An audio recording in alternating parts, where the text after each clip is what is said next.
before I order a connecting rod, I will remove the engine and check the crankshaft to make sure it's not damaged, and use a micrometer to see what specification it has. And I have emptied the oil. You can see it's a little bit tilted like this to get as much oil out as possible. And now it's time to remove the engine.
This is just some degreaser.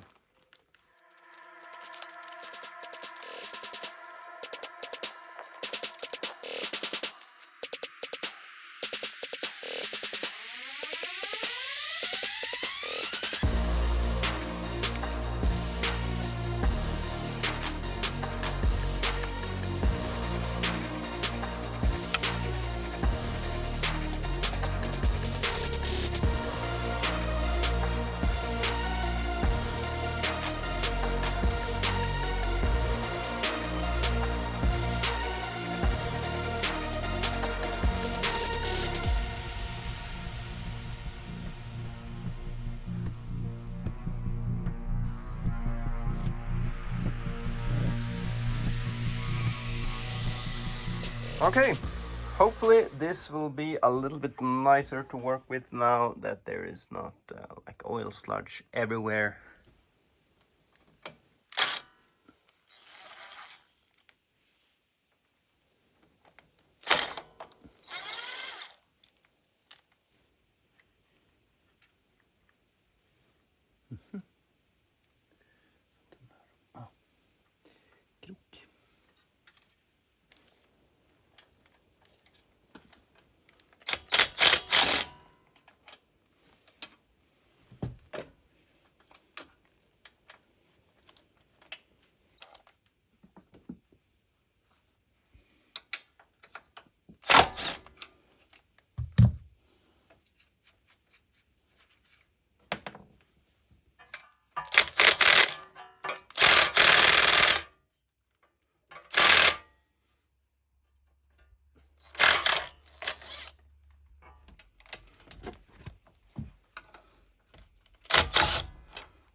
To get the engine off the mover, we need to remove these pulleys here, and they are attached via a bolt that goes up in there. So I'll remove this bracket, and then you need a long 3 1/8, I think that's the right imperial measure, so somewhere between 10 and 9 millimeters. And that's a special tool that you can buy from Husqvarna for about 500 Swedish kroner, which is, I think it's about like $45. Depends on the day. And I don't have it, so I will sacrifice a 10 millimeter Allen wrench, or whatever you call it, and see if I can get that to work.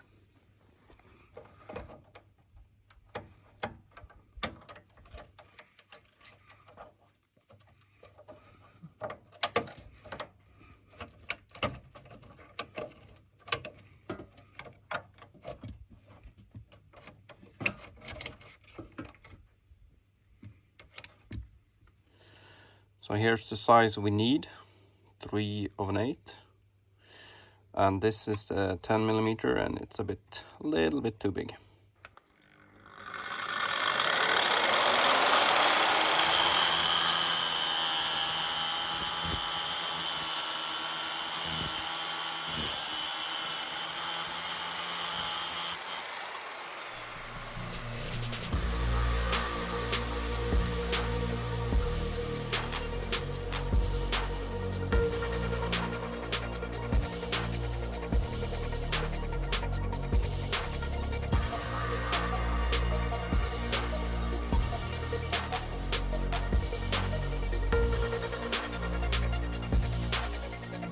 Some filing, and the 3 1/8 inch this one here, U-ring key socket, I don't know, it fits. And here I can use a 10 millimeter, just a regular socket.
Ouch.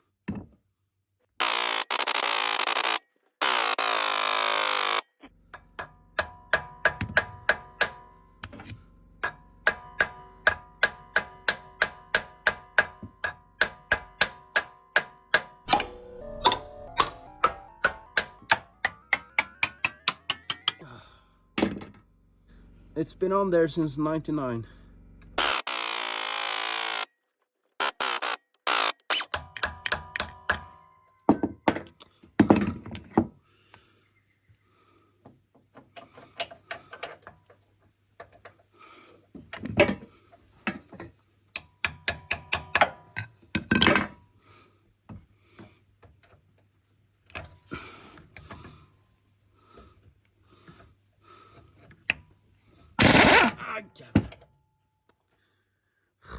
Alright, I think the screw inside has started to be bad, or turned a little bit round. So the plan is to flip it over on the side. I remove the plastic there so I can have it like laying on that surface.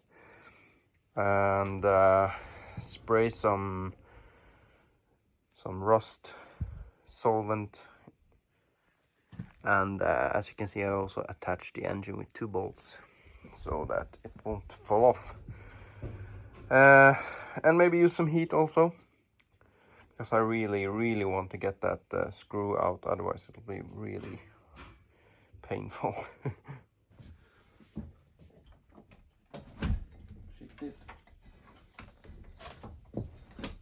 Okay.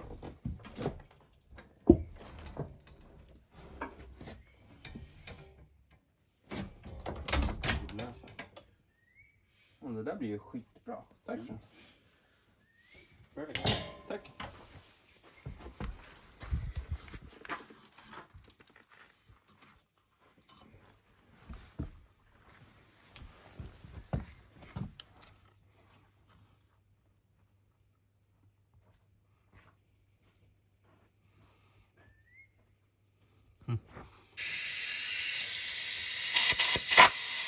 Okay.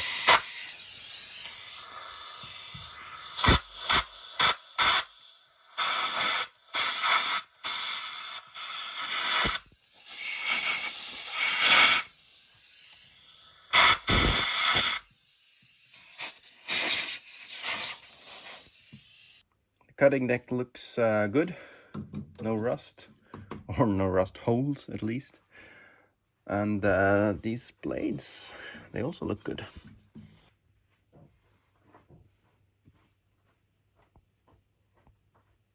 I'll soak this screw in with this mystery oil, which is 50% engine oil and 50% automatic gear oil.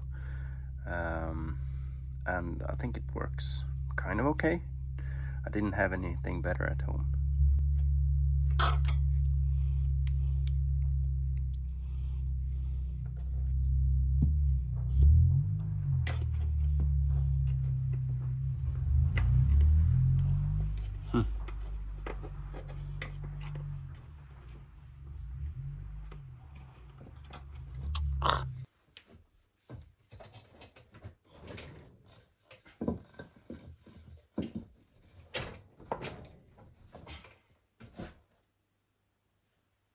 Oh, it's leaning a little bit that way,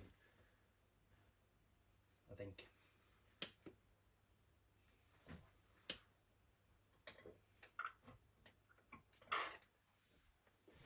So I brushed off the cutting deck and all of this was under there.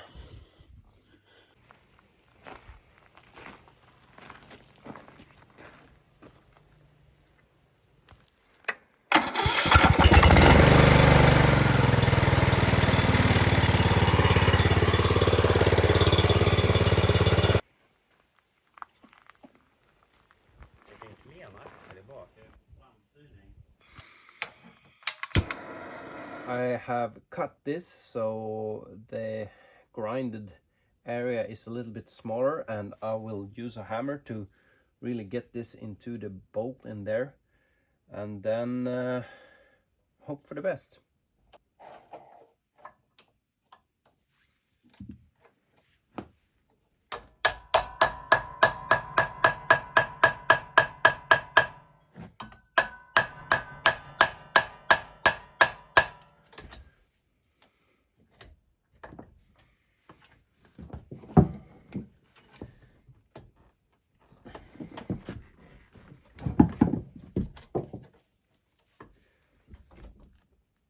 Kom igen då.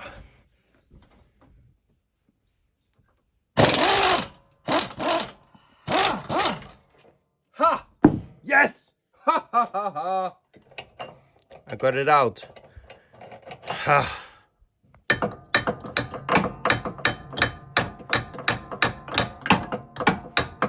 Ha!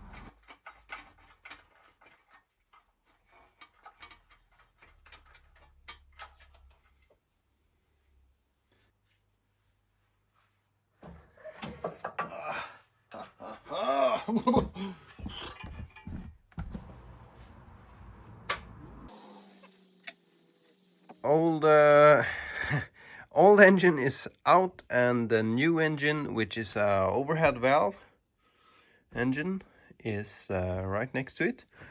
I have to transfer this part here and also the key from the shaft.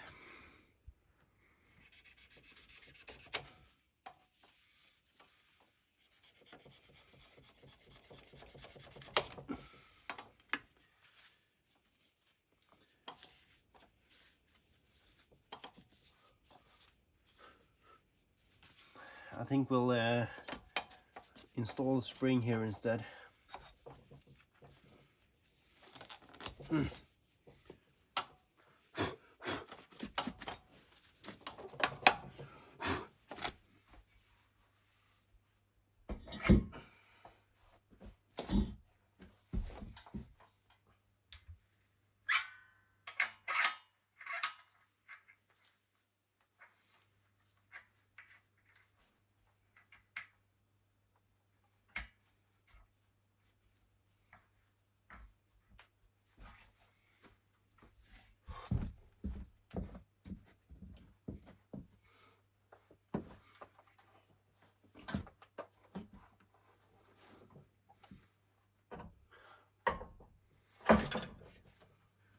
I'm trying to line up this pulley, you know, the part for the key with the key, because the engine is supposed to be something like this. This is back, so.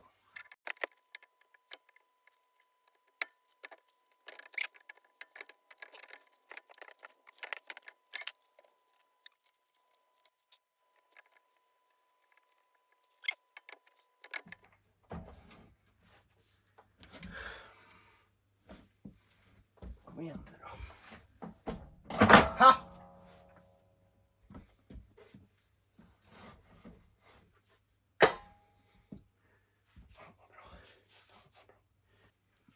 I'm just attaching these screws now, and then get that the pulleys. I'm gonna just get that bolt in there, everything else attached, and then almost done. Ah.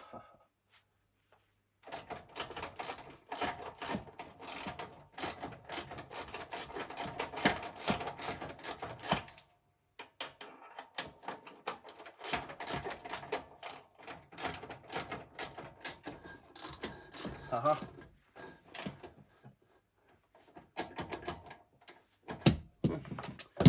Okay.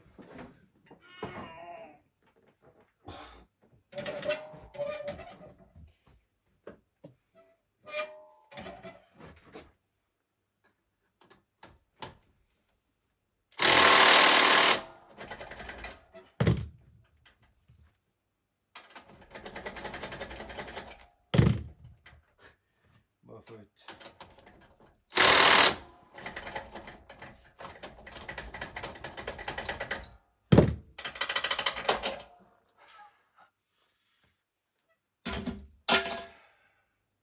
Now it's 1990.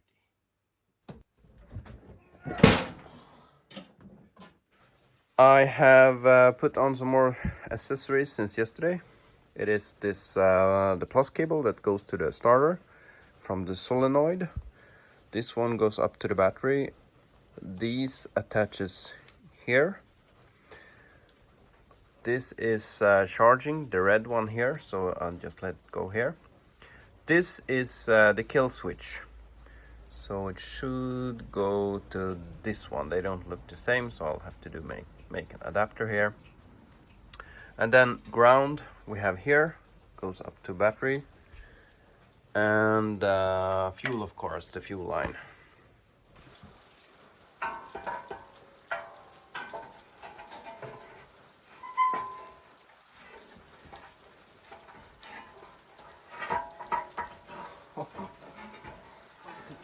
Tight that.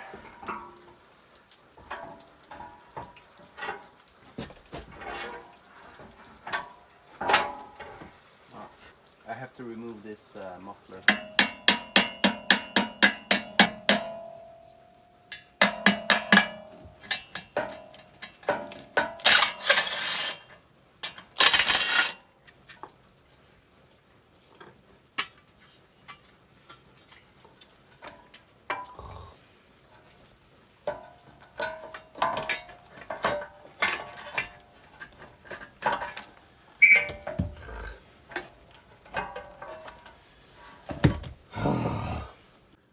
Alright, everything is connected the way it should be.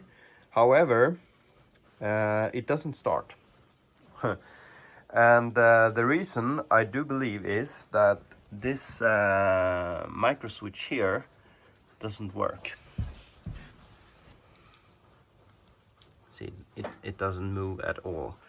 And the way it should work is that if all the microswitches are in the right position, this should be ground for this solenoid. So this one goes down there and in here, and then connects to the microswitches. There's one for this one for the seat, and one there.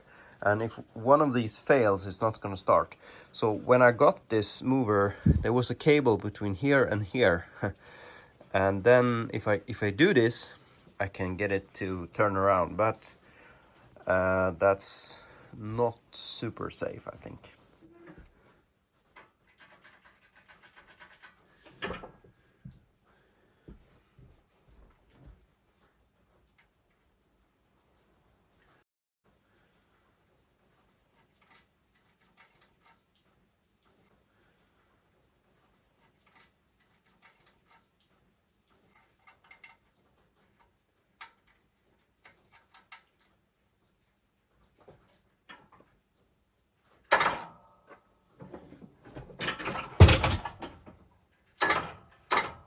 I have put this muffler on here. It's a bit tight, but it did work. I will buy an adapter to use the real Husqvarna muffler, of course, because it's a much bigger one. I will use this grounding trick here because I just want to start it, see that it works, that it can drive. I did put a new spring here. Let's put that one in the open position. Sorry, in the closed position. I think that is, yeah, drive. All right, so I just want to make sure it drives, it cuts before I order stuff, because I might have to order something else.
I will borrow this switch from the Rider 1200, and hopefully it works also in the Rider 13.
nu då?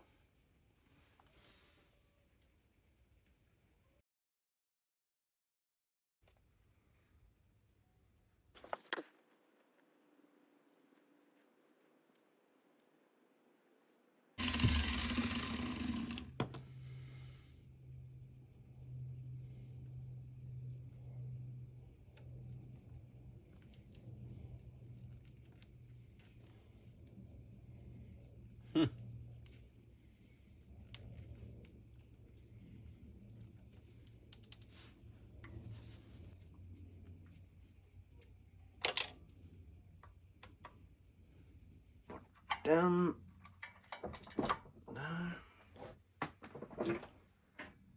Yep. This is the microswitch. Sits here, and it is for the lift. And it works like this when you have the lifting the lever up, so you're not running the cutting deck. It should not be pressed, so there's a small like piece of metal that presses here when you turn the switch down, and like this when it's up. So ground comes in here on this one, and it goes via the rear switch for the hydrostatic transmission. So it should go here, and you see this symbol here. When it's not pressed, and then it should go out here. And this one here is this it's this brown cable that goes up here, so it should ground this like I do when I cheat like that, and it should be able to start. But I checked this with an ohm meter, and it says 9 ohms between this terminal and this terminal, which is too much. So I'll open it and see how it looks like inside. You see this bent tab there in the middle where it meets this one. It was a little bit of oxidization, so I just took a little screwdriver and cleaned that surface, and now when I measure it, it's 0.3 ohms. So let's try it again. I just have it hanging like this, and according to my knowledge of the electrics, you should not need to sit here to start it. So let's see what happens here. When the lifting lever is up, you see that micro switch is free. When I take down the cutting deck, that metal plate pushes against the switch, and you cannot start.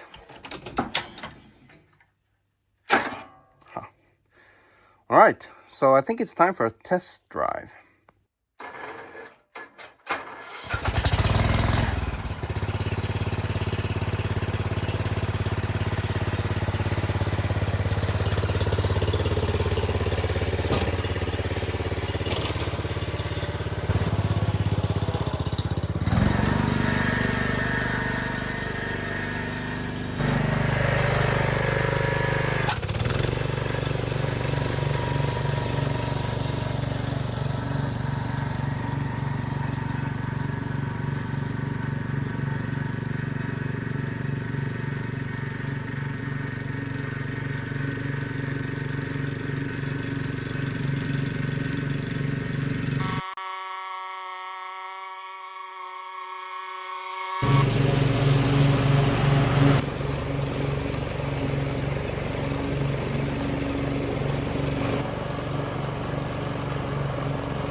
I know now that the rider works well, so I need to cut up this pipe and make it fit between the exhaust here and the intake of the muffler here, because the old engine was a side valve, and that exhaust port was here.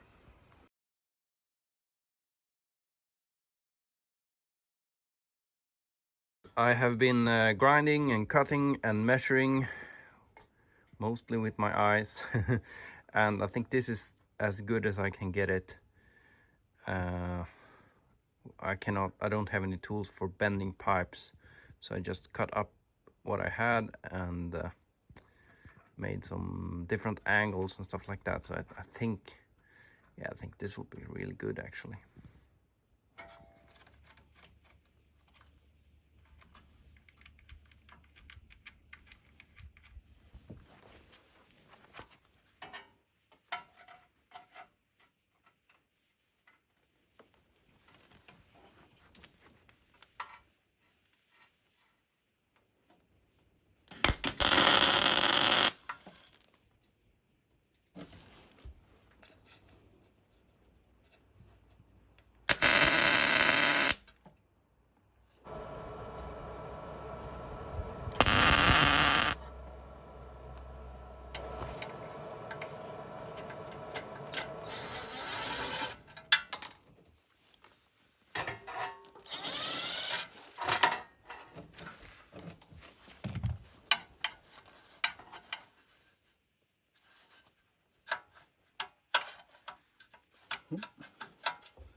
Får man ut det här då?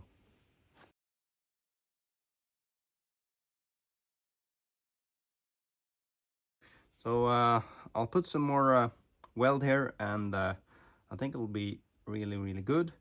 If I need to remove this in the future or the engine, then the subframe rear is easy to remove with just 4 screws, so no problem.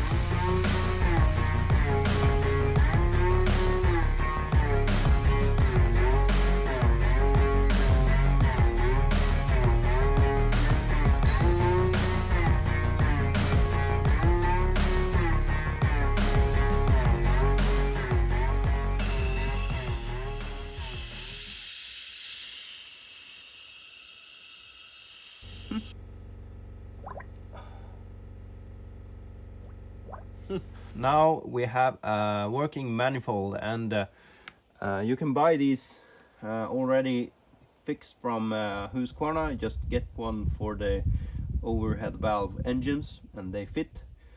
So if you want to replace your engine, either you can do this welding or you can buy already finished product, and maybe that's better because the welder's a bit expensive, the gas is expensive and everything.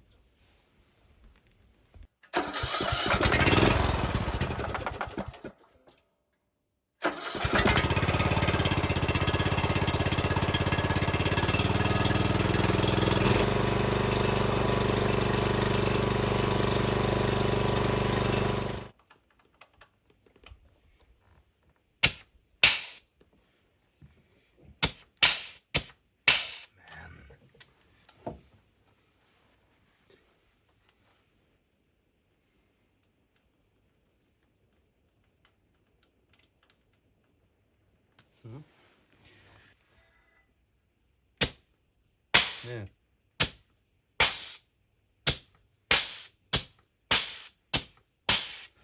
I think this one is done for, but now there's grease in there.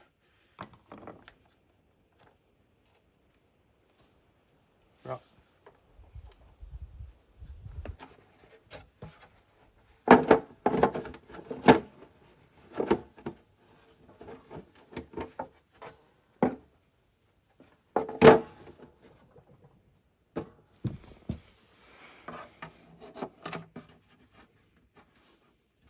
So I found a shorter screw and some washers here. I don't like the double washer, but it was all I had.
This battery is newly charged, so it's 13 volts.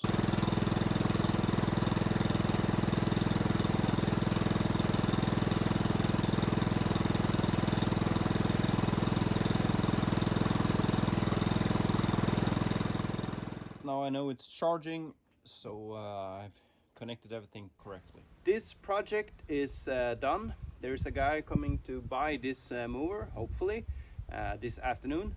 I am just going to test it out on my lawn, move it one last time, make sure everything works the way it should, and then hopefully sell it.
During the test drive, I realized that it was backfiring a lot when you turned off the engine, and I read that it could be due to the muffler design, and I thought I have to check this pipe that I made.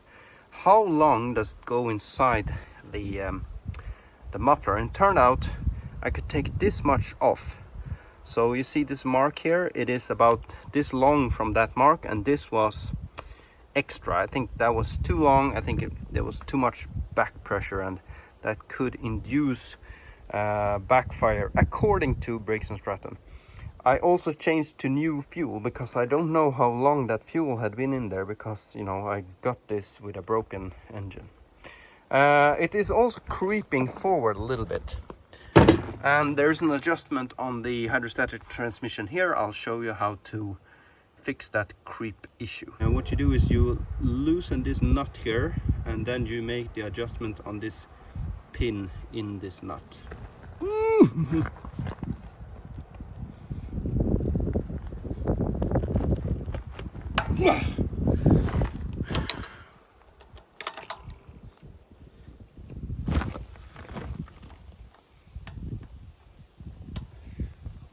It's an 8mm.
Seems like that exhaust banging is fixed.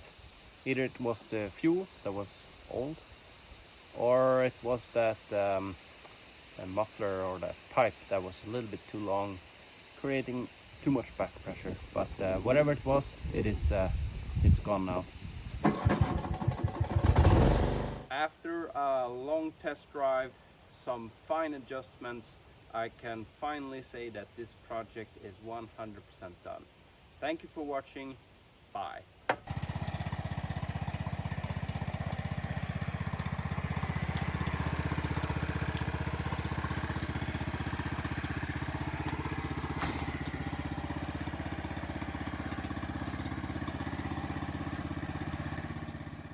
To try to get this sorry, I have a guest here. Ooh.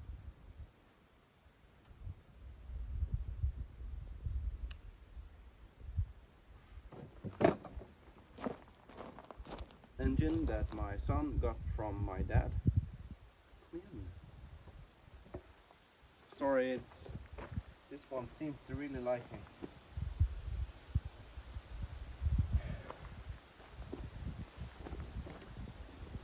here is the